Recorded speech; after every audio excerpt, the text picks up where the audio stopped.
sözle ifade ettiğiniz Ya Rabbi şükür sözünü çokça kullan sen. Ya Rabbi şükür de. Çok şükür. Lakin acizlenerek deme, çok şükür bu halimize. Yok.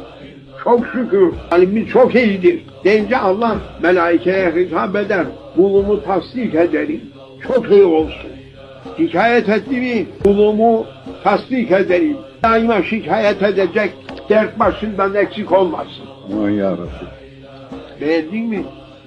Madem kulum şikayet ediyor, şikayeti kendisine meslek edinmiş, bu kulumun derdi eksik olmasın ki her gün şikayet etsin. Sıkıntı gelirse hamd eyle, şikayet etme. Hamdolsun ya Allah. Hamdolsun ya Rabbi. Şükür nimet içindir de hamd sıkıntılı haller içindir. Lakin o da yine Cenab-ı Allah'a tazimdir. Cenab-ı Hak o hamd ile de sıkıntıları giderir. Şükürle nimetleri